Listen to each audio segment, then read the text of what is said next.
안녕하세요. 오늘의 데일리 뉴스레터에 오신 것을 환영합니다. 현재 콜롬비아와 에콰도르를 비롯해 우루과이와 페루에 이르기까지 바다와 인접한 거의 모든 남미 국가들에서는 자국 영해를 제집 드나들듯이 불법 조업을 일삼고 있는 중국 어선들의 비상식적인 행태로 인해 연일 속을 끓이고 있는 상황입니다. 실제로 최근 몇 년간 남미 대륙 일대에서는 중국 어선들의 불법 조업이 기승을 부리게 되면서 각국 어민들의 생계가 크게 위협받는 것은 물론이고 에콰도르의 갈라파고스처럼 국제적으로 보호받고 있는 해양보호구역에서도 중국 어선들이 무분별한 남획을 저지르게 되면서 전 세계로부터 규탄의 목소리가 쉴 새 없이 터져나왔었습니다. 그도 그럴 것이 초국가적 조직범죄를 다루는 비정부 기구인 글로벌 이니셔티브가 지난 2019년에 발표한 보고서에 중국을 최악의 불법 조업 국가로 지목한 것만 놓고 보더라도 이 같은 상황을 여실히 대변해주고 있다는 점입니다. 특히 중국 어선들은 앞서 언급했던 것처럼 중국 현지에서 값비싼 가격에 거래되는 상어 지느러미를 얻기 위해 중국 정부의 의도적인 묵인 아래 희귀종이 서식하고 있는 갈라파고스 섬까지 들이닥쳐 국제자연보전연맹 IUCN으로부터 보호받고 있는 희귀상어마저 불법적으로 남획하는 상황을 연출함으로써 국제사회로부터 거센 분노를 불러일으켰었습니다. 때문에 이를 보다 못한 남미의 주요 국가들은 지난 몇 년간 한국으로부터 기증받은 초계함과 경비함을 적극적으로 활용함으로써 그동안 남태평양 일대에서 활개쳐왔던 중국 어선들을 효과적으로 제압해왔었습니다.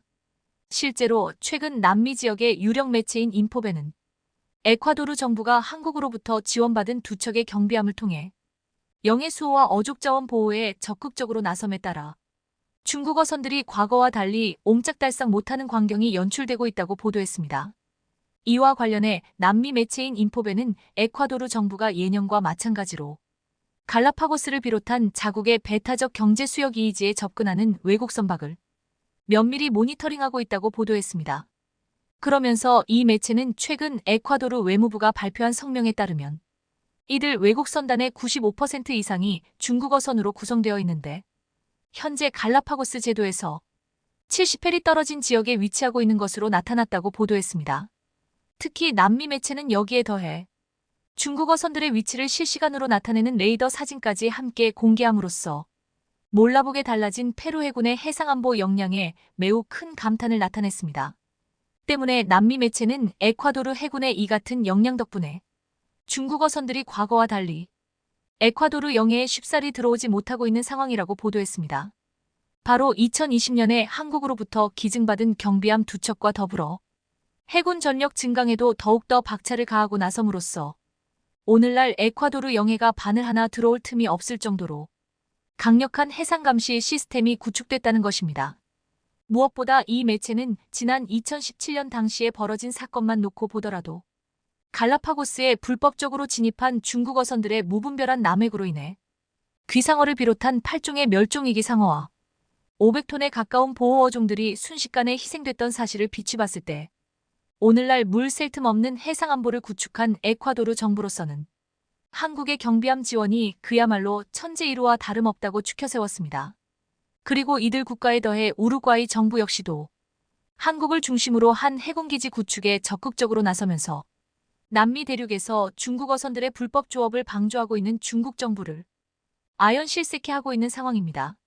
지난 16일 남미 지역의 유력 방산 매체인 GM은 흥미롭게도 한국으로부터 기증받은 고속정을 통해 중국에 대항할 해군기지를 구축하고 나섰다며 이를 대대적으로 보도했습니다. 이와 관련해 이 매체는 최근 우루과이 하원에 출석한 우루과이 국방부 장관이 매우 놀라운 사실을 밝혔다고 보도했습니다. 바로 우루과이 정부가 올해 초부터 한국과의 협상을 통해 한국으로부터 참수리급 고속정을 기증받기로 했다는 것입니다. 그러면서 이 매체는 우루과이가 한국으로부터 기증받게 될 참수리급 고속정은 1989년에 건조되어 지난해 12월까지 한국 해군에서 활약했다고 보도했습니다.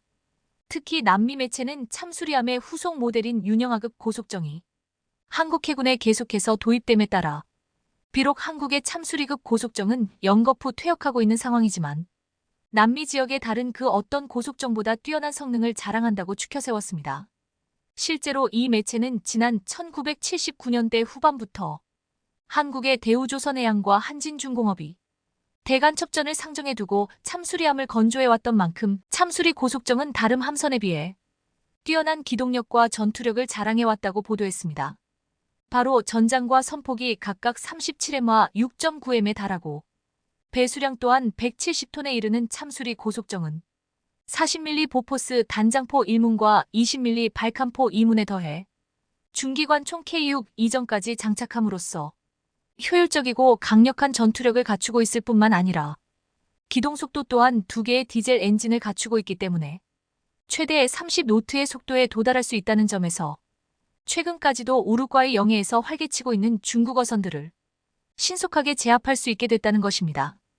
그도 그럴 것이 남미 매체는 비단 우루과이뿐만 아니라 그동안 콜롬비아를 비롯해 페루와 에콰도르 정부 역시도 한국으로부터 기증받은 함선을 발판 삼아 자국영해에서 불법 조업을 일삼던 중국 어선들을 그야말로 일망타진해왔던 만큼 오랫동안 중국 어선들로부터 큰 피해를 입어왔던 우루과이 정부 또한 한국 해군의 고속정 기부를 국가적인 경사로 여기고 있다고 보도했습니다. 실제로 우루과이 매체인 몬테비데오 포르탈은 여느 남미 국가들과 마찬가지로 우루과이 또한 중국 어선들의 무분별한 불법 조업으로 인해 어족 자원이 씨가 마르고 있는 실정이라고 보도했습니다. 특히 지난 7일에도 우루과이 영해에서 불법 조업을 하던 중국 어선에서 11톤에 달하는 엄청난 양의 오징어가 발견된 사실만 놓고 보더라도 이를 여실히 증명해주고 있다는 것입니다. 그러면서 우루과이의 주요 매체들은 한국 해군의 이 같은 지원은 우루과이 정부에게 있어서 천군만마와 다름없다고 추켜 세웠습니다. 아니나 다를까 우루과이 유력 매체인 엘파이스는 자국 정부가 한국으로부터 고속정을 들여오는 것에서 한 발 더 나아가 아예 참수리 고속정을 중심으로 한 해군기지 구축에 발벗고 나섰다며 매우 큰 감탄을 터뜨렸습니다. 이와 관련해 우루과이 매체인 엘파이스는 향후 수준으로 우루과이 서부 지역에 위치한 프라이벤토스에 100명 이상의 병력을 수용할 수 있는 해군기지를 건설할 예정이라고 보도했습니다. 그리고 이 매체는 올 연말쯤에 우루과이에 당도하는 참수리급 고속정이 새로운 해군기지의 중심으로 자리 잡게 될 것이라고 보도했습니다. 이는 우루과이 정부가 한국으로부터 기부받은 참수리급 고속정에 더해 미국에서 도입한 세 척의 순찰선을 우루과이 해군의 새로운 주축 전략 자산으로 활용함으로써 오늘날 우루과이 해역에서 잇따르고 있는 중국 어선의 불법 조업을 일망타진하기로 했다는 것입니다. 실제로 우루과이 매체들은 우루과이에 기증되기 전까지 한국의 참수리급 고속정은 북한과 중국의 도발에 맞서 사상 최고의 계가를 올려왔다고 추켜 세웠습니다. 북한군의 불법적인 무력 도발만 놓고 보더라도 비록 북한군의 예상치 못한 기습 공격으로 인해 참수리함 한 척 357호정이 침몰하고 4명의 해군 장병이 안타깝게 유명을 달리했지만 또 다른 참수리함 358호정이 즉각 대응에 나섬에 따라 결국 도발을 감행한 북한군이 막대한 피해를 입고 패퇴하는 굴욕을 맛봤다고 보도했습니다. 뿐만 아니라 우루과이 매체들은 한국의 참수리급 고속정은 윤영하급 고속정이 도입되기 이전까지 북방한 개선의 내래에 출몰하는 중국 어선에 맞서 연일 사상 최대의 납포성과를 올려왔다고 극찬했습니다. 때문에 우루과이 매체들은 한국의 참수리급 고속정이 불법 조업을 일삼는 중국 어선들은 물론이고 북한군의 기습 도발에서도 위력적인 대응을 펼쳐왔던 만큼 앞으로 우루과이의 해군 전력에도 엄청난 변화의 바람을 몰고 오게 될 것이라며 매우 큰 기대감을 나타냈습니다. 결국 우루과이 사회의 이 같은 환호는 신냉전이라는 전대미문의 위기와 중국 정부의 그릇된 행태로 인해 세계 각국이 각자 도생에 내몰릴 정도로 힘겨운 시기를 보내고 있을 때 앞서 가진 고난과 위기를 모범적으로 헤쳐나왔던 한국만큼은 이를 외면하지 않고 함께 지혜를 모아가는 역량을 발휘함으로써 전 세계로부터 크나큰 감동과 환호를 이끌어내고 있음을 여실히 증명해주고 있는 것입니다. 부디 한국과 협력을 구축한 우루과이 역시도 콜롬비아와 에콰도르를 비롯한 여느 남미 국가들처럼 오늘날 증대되고 있는 중국 어선들의 불법 행위에 맞서 효과적인 대응을 펼쳐나가길 바랍니다. 2023년 5월 미 해군이 중국 해군을 견제하기 위해 아시아에서 미 해군의 군함을 수리 보수하는 방안을 검토 중이라는 보도가 나오자 가장 열광했던 나라는 일본이었습니다. 니혼 게이자이 신문은 주일 미국 대사가 미국 의회와 일본 방위성이 미 군함을 일본에서 수리하는 방안을 미국 군함에 일본 조선소가 서비스를 제공할 수 있다면 논의 중이라고 언급했다. 1970년대 전 세계 조선업의 50%를 차지했던 일본 조선업이 다시 활성화될 것이다. 더구나 이 일이 현실화될 경우 미군이 일본 미군 기지 밖에서 전투함을 보수하는 첫 사례가 된다고 대대적으로 보도하면서 흥분했습니다. 당시 미국은 미국 내에 방위산업 분야의 노동력 부족으로 군함을 수리하고 보수하는 대기 시간이 길어지자 아시아 지역을 통과하는 군함을 일본 조선소에서 보수하는 방안을 고려 중인 것으로 알려졌습니다. 실제로 지금 미국은 방위산업 분야의 노동력 부족은 생각보다 심각한 상황입니다. 미 해군의 주요 함정인 알레이버크급 미사일 구축함조차 보수하는데 평균 26일이나 기다려야 할 정도입니다. 결국 궁여지책으로 나온 방안이 비어있는 일본 조선소에서 군함을 수리하자였습니다. 이러한 보도가 나오자 일본 조선업계는 쌍수를 들어 환영했습니다. 사실 일본 조선업은 최근 한국, 중국의 시장 주도권을 완전히 뺏긴 상황이어서 미군 함정 수리 일감을 받게 되면 자신들의 조선업 부활에 도움이 될 것이라 본 것입니다. 그런데 이 보도가 처음 나왔던 올해 5월만 해도 미군이 생각하는 유력한 후보지는 일본이었습니다. 하지만 지금은 분위기가 많이 바뀌는 모양새입니다. 일단 일본의 선박 건조 및 수리 능력을 믿기 어렵다는 불신의 분위기가 생겼습니다. 최근 수에즈 운하에서 틈만 나면 사고를 당하는 선박들이 대부분 일본 조선소에서 건조된 선박들이었기 때문입니다.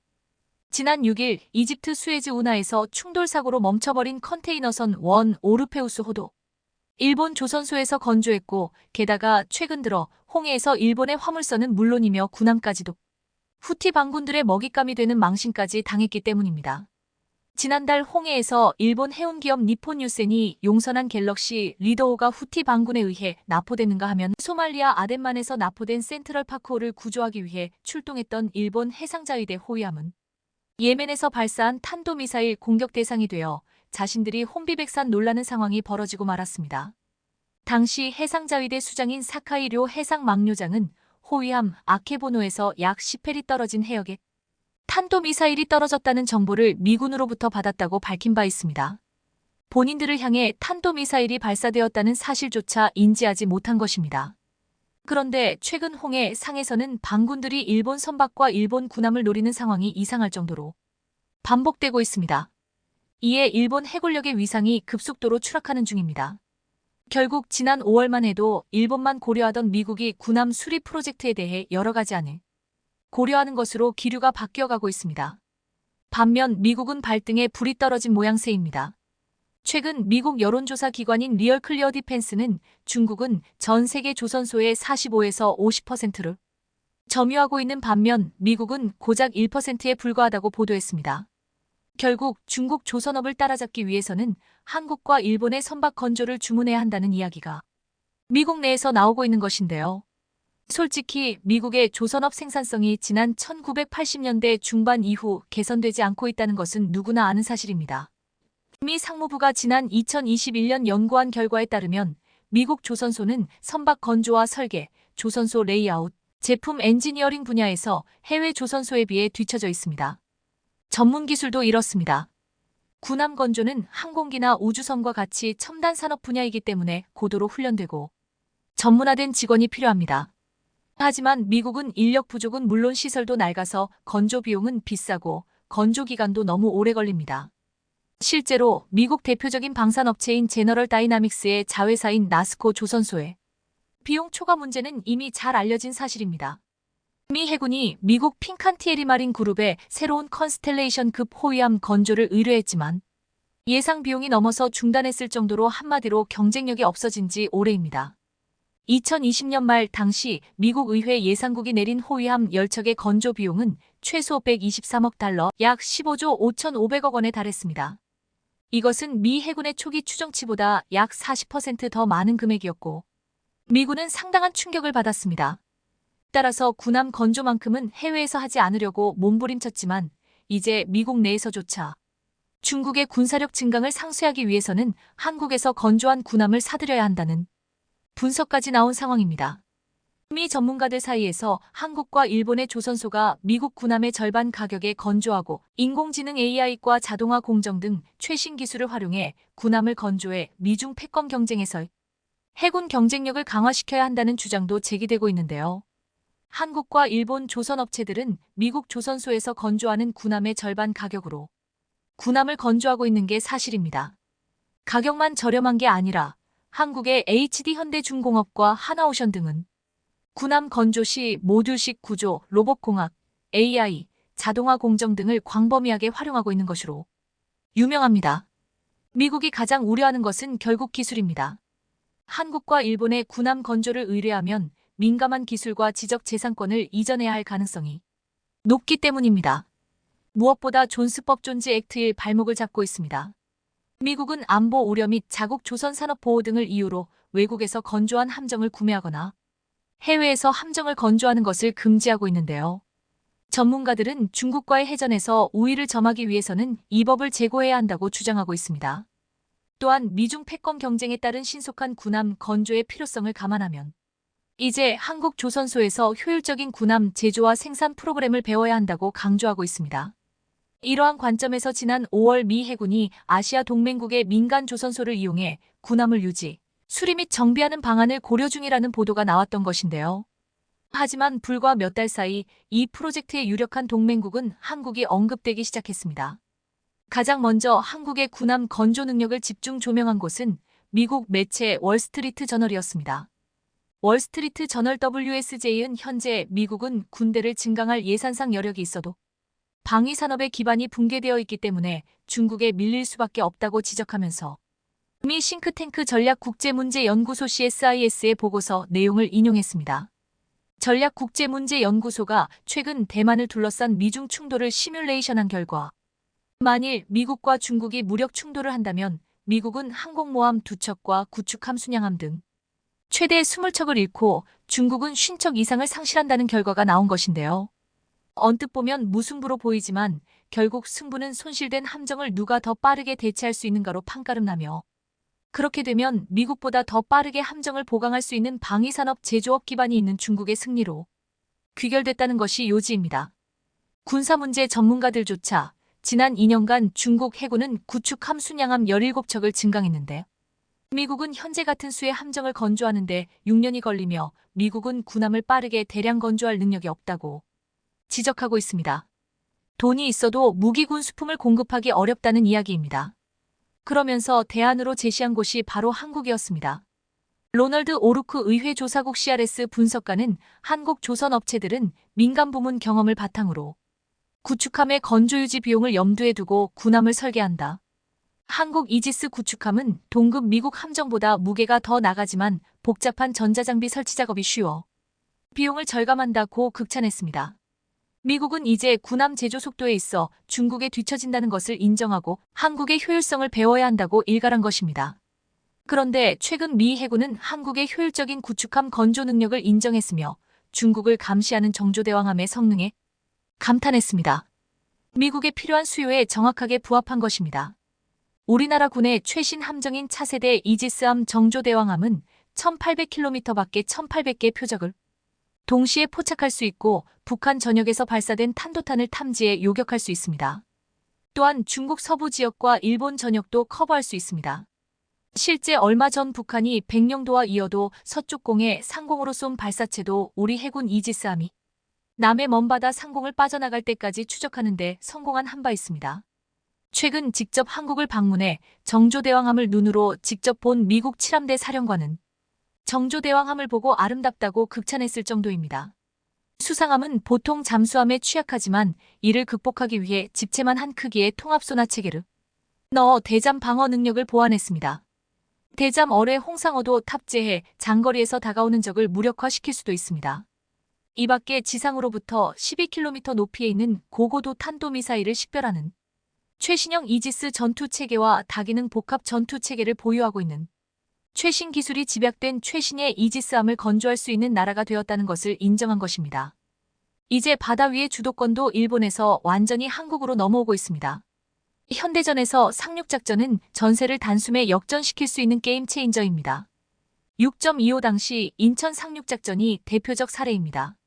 인천처럼 조수간만의 차가 커서 갯벌을 가로질러 가야 할 때 해병대의 상륙작전을 효과적으로 수행케 해주는 함정이 필수 요소가 되었는데 이처럼 현대전의 해병대의 주요 상륙작전에서 가장 중요한 역할을 할 수 있게 하는 게 바로 고속상륙정입니다. 지난 1일 우리 방위사업청은 고속상륙정 LSFE 제34호정인 솔개육 13만 3,635호정이 해군에 인도됐다고 밝혔습니다.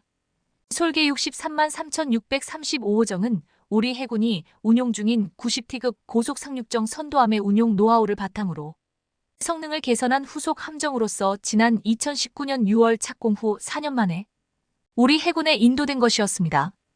오늘은 우리나라 해병대의 상륙작전의 핵심, 신형 고속상륙정에 대해 자세히 알아보겠습니다.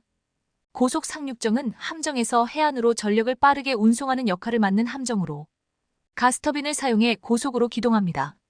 스커트 즉 공기주머니 내부에 공기를 불어넣어 함정을 띄우는 공기부양 방식을 적용하는데 마찰이 적은 만큼 빠른 속도를 자랑하고 해상은 물론 저수심이나 갯벌 지역에서도 고속으로 기통할 수 있다는 게 최대 장점입니다. 신형 고속상륙정은 길이 약 28m, 폭이 약 14m, 높이 약 8m 크기로서 해병대의 완전무 장병력을 비롯해 전차나 장갑차 등을 탑재한 채 대형 수송함과 함께 상륙작전을 수행할 수 있습니다. 우리 해군도 고속상륙정의 필요성을 일찌감치 간파하고 그동안 오랜 기간 사업을 추진해 왔는데요. 사실 공기상륙정은 일반 함정보다 훨씬 비쌉니다. 더구나 연비는 아주 낮고 유지보수비가 많이 드는 데다가 상당히 시끄럽습니다. 심지어 제작 비용도 많이 듭니다. 1대당 대략 500억 원이 듭니다. 이러니 민간 분야에서는 개발하기가 어렵습니다. 그럼에도 불구하고 해병대의 상륙작전에 필요한 이유는 신형 무기체계의 발달과 함께 상륙작전의 양상이 상당히 달라졌기 때문입니다. 과거에는 적 해안에 근접해서 작전을 수행해야 했다면 현대전에서는 수평선 너머에서 기습적으로 돌진하는 초수평선 상륙작전으로 바뀌는 추세이고 고속상륙정은 초수평선 상륙작전을 수행할 때 많은 장비와 병력을 신속하게 해안으로 이동할 수 있도록 만들어주기 때문에 상륙작전을 수행에 필수적입니다. 따라서 각국은 고속상륙정 개발에 총력을 기울이고 있습니다. 러시아의 경우 물의 나급이 가장 유명한데요. 550톤 배수량, 최고의 속도 60노트, 3대의 전차, 8대의 장갑차 탑재, 360명 병사를 싣고도 최고 속도 60노트, 속력으로 무려 500km를 달릴 수 있는 수송 능력을 자랑합니다. 이러한 능력을 자랑 때문에 주변국들이 러시아의 기습 상륙 능력을 두려워하는 것입니다. 해군에 많은 투자를 하고 있는 중국 역시 상륙작전의 핵심이 된 상륙정에 관심이 많은 나라입니다. 특히 2017년부터 개량형인 726식과 726어식의 양산을 시작했고 이 개량형은 곧 중국 해군의 주력 함정이 됐습니다. 중국은 현재 헬기 상륙함도 건조 중인 것으로 파악됩니다. 불법 카피가 의심되는 기술을 통해 주부르급과 비슷한 급을 운용 중인 것으로 알려져 있습니다. 미국은 베트남전부터 SKO 급을 사용했는데 현재 상륙 전용 LCA-1급을 운용 중입니다. 현존하는 공기부양정 중 가장 빠른 속도인 70노트, 즉 시속 130km를 자랑합니다. 미국의 이 상륙정은 병력, 장비, 그리고 화물을 싣고 300km를 갈 수 있는 수송 능력을 자랑해 초수평선 상륙작전을 하기에 차고 넘치는 상륙정으로 평가받고 있습니다. 미국은 현재 전 세계에서 가장 많은 상륙정을 운용 중이며 미국에서 자체 개발해 판매하고 있습니다. 현재 한국 해군의 솔개 II급을 독도함에 탑재해 운용 중입니다. 고속 상륙정은 기관총을 주요 무장으로 탑재할 수 있는데요. 숫자로만 보면 북한이 250정의 많은 상륙정을 보유하고 있지만 우리 군은 미군과의 여러 차례 훈련을 통해 북한의 상륙정의 수적 우위를 아파치 헬기로 무력화시킬 수 있다고 판단하고 있습니다. 사실 우리나라 고속상륙정 사업은 1989년 해군에 고속상륙정 한 척을 인도한 후 중단되었습니다.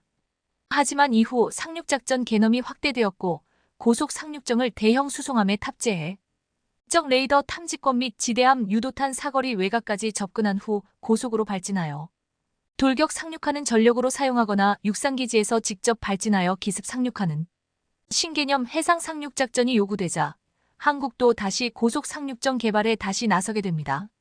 처음에는 미군으로부터 고속 상륙정 기술을 도입하고 싶었으나 미국은 기술 보호 정책을 핑계로 미국 LCAC의 핵심 기술인 스커트 및 추진 부양 계동에 대한 충분한 기술 이전이 보장되지 않았고 결국 합의점을 찾지 못해 끝내 결렬되고 말았습니다. 그러자 한국은 불리한 조건의 기술 도입 생산을 채택하는 대신 국내 건조로 변경하여 2002년 9월부터 한진중공업에서 기본 설계를 수행했습니다.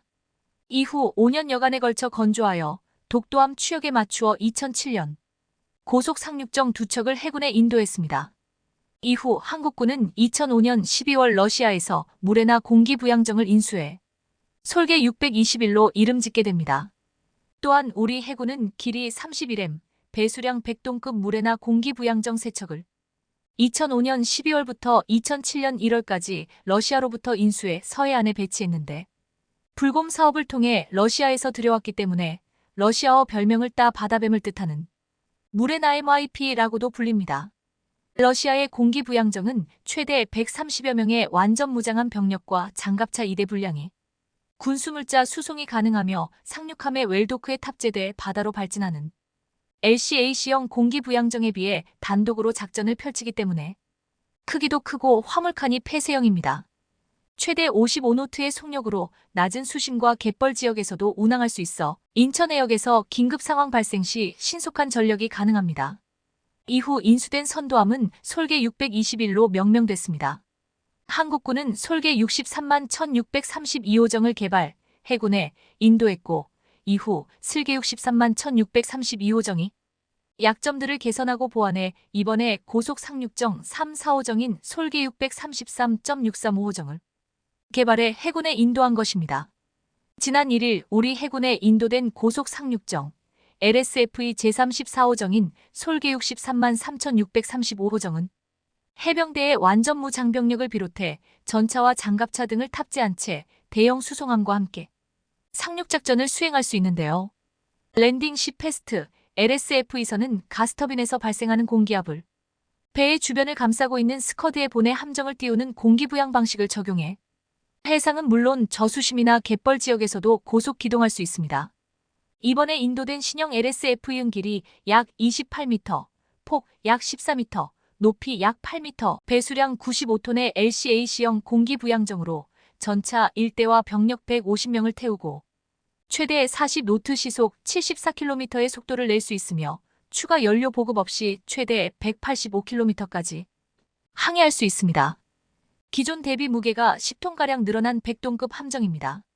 고속 상륙정의 존재 의미는 적 해안으로부터 50km 이상 떨어진 곳, 즉 레이더와 유도탄 사정권 외곽 초수평선에서 불시에 적 해안으로 접근하도록 하는 게 그 목적인데요. 이번에 해군에 인도된 우리 군의 고속 상륙정 LSFE는 기동 시작하자마자 순식간에 부풀고 선체 회전, 진수까지 기술의 진면목을 보여줬는가 하면 특히 한국이 자랑하는 K방산의 대표주자 중 하나인 K 흑표 전차와 150명가량의 완전 무장한 중대 병력을 적의 해안가에 신속하게 상륙시킬 수 있다는 것을 보여줬습니다. 보시는 것처럼 이번에 우리 군은 대형 수송함에서 고속 상륙정 LSFE 내리고 이후 고속 상륙정 LSFE 육지에 도착하자 K2 전차가 내려서 상륙작전을 펼칠 수 있게 됩니다. 즉 K 전차가 바다에서도 순식간에 시속 74km로 이동할 수 있다는 의미입니다. 신형 LSFE는 60톤의 화물을 실어 나를 수 있기 때문에 이곳에서 K 흑표 전차가 내리는 모습은 신형 LSFE의 압도적인 수송 능력과 위용을 보여주기에 충분했다는 평가를 받고 있습니다. 더구나 우리 군은 적의 고속 상륙함을 무력화시킬 수 있는 고속 상륙함 뉴킬러 비공까지 가지고 있습니다. 비공은 한국과 미국이 공동 개발 중인 적외선 액티브 유도 70 히드라 70 로켓으로 새로 개발된 비공을 KA-1에 장착해 시험 발사를 해보니까 8km 밖에서 고속으로 움직이는 함정을 정확히 맞추는 타격력을 갖추고 있었던 것입니다. 삼면이 바다인데다가 상륙작전의 중요성이 그 어느 나라보다 중요한 한국으로서는 고속 상륙정의 성능이야말로 그 어떤 나라보다 중요하며 이번에 인도된 신형 고속 상륙정은 향후 우리 상륙작전의 핵심이 될 것으로 기대됩니다. 프랑스는 전통적 군사 강국이었습니다. 2017년에서 2022년 세계 무기 수출국 3위 자리에 올라 있습니다. 심지어 프랑스는 미국의 영향력에서 벗어나 유럽만의 방위 산업 체계를 구축하자는 목소리까지 내고 있는 나라입니다. 하지만 최근 군사 강국 이란 수식어가 더 이상 어울리지 않게 된 프랑스의 처참한 실체가 드러나고 있습니다. 더구나 최근 노르웨이, 폴란드를 비롯해 유럽 수출의 가속도를 붙이고 있는 한국을 집중 견제하는 모습까지 보이고 있습니다. 오늘은 이 내용을 자세히 알아보겠습니다. 그동안 가려져 있던 프랑스 무기들의 진짜 수준이 드러난 것은 역시나 우크라이나 전쟁터였습니다. 프랑스는 우크라이나에 AMX-10RC 경전차를 지원했습니다. AMX-10RC 경전차는 1970년대에 개발된 이후 기동성 하나는 뛰어나 정찰 임무와 화력 지원용 등에 사용되는 전차였습니다. 하지만 AFP 통신은 최근 지난 4월부터 전장에 투입된 이 전차에 대한 우크라이나군의 반응은 싸늘 그 자체라고 보도했습니다. 전차가 포탄도 아니고 포탄에서 날아온 파편도 방어하지 못할 정도로 방어력에 문제가 있기 때문입니다. 우크라이나군의 한 사령관은 장갑 두께가 얇아 최전선에서 공격용으로 사용하기에는 적합하지 않은 전차다. 152 포탄이 근처에서 폭발해 포탄 파편이 AMX-10RC 경전차를 그대로 관통했다. 승무원 4명 전원이 사망한 사례도 있었다. 이 기종을 전투에 내보내는 것은 승무원들을 위험에 빠뜨리는 것이기 때문에 비현실적이고 불필요하다고 생각한다고 울분을 터뜨렸습니다. 프랑스가 준 경전차가 어찌나 얇은지 전쟁터에서 무용지물 취급을 받고 있다는 것입니다. 프랑스가 이 전차를 우크라이나에 지원했을 때 우크라이나 국방부 장관은 이 전차가 우크라이나의 영토 해방을 도울 것이라고 칭찬을 아끼지 않았습니다. 하지만 우크라이나는 이미 교전 과정에서 AMX-10RC 경전차를 3대 잃었고 이 경전차를 타본 군인들은 무용지물이라며 무시하고 있는 것인데요. 여지저기서 불만이 터져나오자 프랑스 국방부는 이렇게 말했습니다. AMX-10RC 경전차는 보병의 가벼운 사격을 막아낼 수 있다. 딱 이 정도라는 이야기입니다. 전쟁의 참화 속에 있는 나라에 이런 무용지물을 주다니 지극히 실망스러운 일입니다. 반면 한국의 장갑차 레드백은 주문이 밀려드는 모습입니다.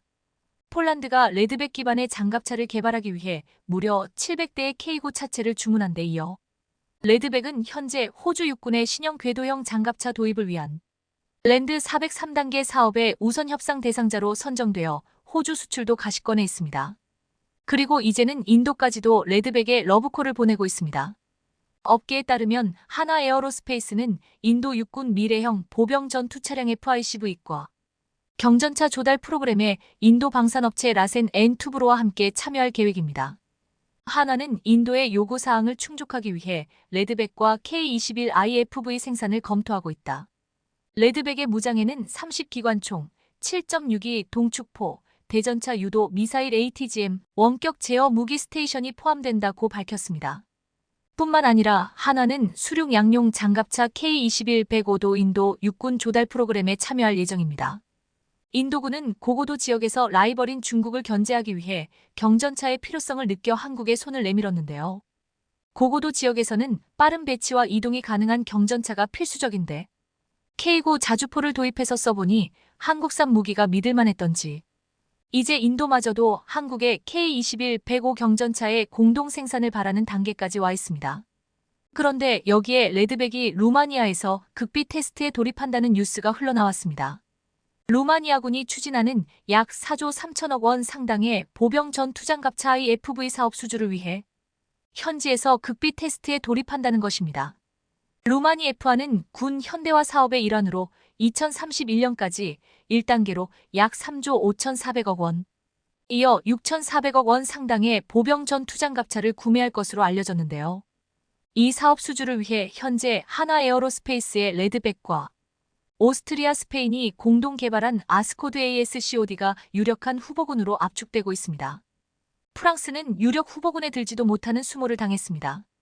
하나는 이 사업 수주를 위해 루마니아 국영 방위 회사인 로맘과 탄약, 군사 장비 등을 생산하기 위한 MOU를 체결하는 등 군사 시스템, 탄약, 폭탄 등을 전 분야에 걸쳐 협력을 추진하면서 레드백 수출을 위해 전략적 움직임을 보이고 있습니다. 만일 루마니아의 레드백 수출이 확정된다면 하나와 로맘은 유럽 시장 진출도 함께 추진할 예정입니다. 이처럼 우크라이나 전쟁터에서 굴욕을 당하고 인도에서도 설 자리를 잃은 프랑스 방산 무기들은 보병장갑차 수주전에서도 굴욕을 당하더니 이번에는 자주포 도입 사업에서도 소외를 당하고 있습니다. 최근 루마니아의 자주포 도입 사업 역시 한국의 K9 자주포로 기울고 있다는 보도가 잇따라 나오자 누구보다 당황한 건 프랑스였습니다. 급기야 프랑스는 루마니아 국방부에 자기들도 입찰에 참여시켜달라 애원하고 있는 중이라는 게 알려졌습니다. 폴란드에 이어서 루마니아까지 K9 자주포를 구매하게 되면 프랑스의 차륜형 자주포인 카이사르가 나토에서 완전히 설 자리를 잃게 될 것을 두려워하고 있는 것입니다. 프랑스의 카이사르는 벨기에, 체코, 사우디, 인도네시아 등에 수출된 프랑스의 자랑입니다. 특히 사우디는 프랑스 카이사르 80여 문을 도입하기도 했습니다. 따라서 프랑스는 올 가을 입찰 마감까지 루마니아 자주포 사업을 따내기 위해 총력을 기울일 것으로 보이는데요. 하지만 루마니아는 궤도형 자주포 도입을 명백히 하고 있어 차륜형 자주포 카이사르들 밀고 있는 프랑스의 루마니아 공략은 애초에 불가능할 것이란 전망이 우세합니다. 우크라이나 전쟁에서 이제 자주포는 차륜형이 지고 궤도형이 뜨는 게 명백해졌기 때문입니다. 루마니아는 공식적으로 155구경 자주포 시스템을 구매하고 싶다고 했습니다. 155 자주포 시스템 3대 즉 곡사포 54문 탄약 군수 지원이 포함되는 조건입니다. 하나는 K9 썬더 자주포로 이 입찰에 단독으로 참여하기로 확정했습니다. 독일 KMW와 라인메탈은 PGH-2000을 선보일 것으로 예상됩니다. 또다시 한국과 독일이 맞붙을 전망입니다. 이렇게 분위기가 불리하게 돌아가자 프랑스는 궤도형으로 제한하지 말라며 입찰 대상을 풀어달라고 루마니아에 요구하는 한편 프랑스는 루마니아가 K9 자주포들 도입하려는 데 대해 노골적으로 불만을 표출하기 시작했습니다.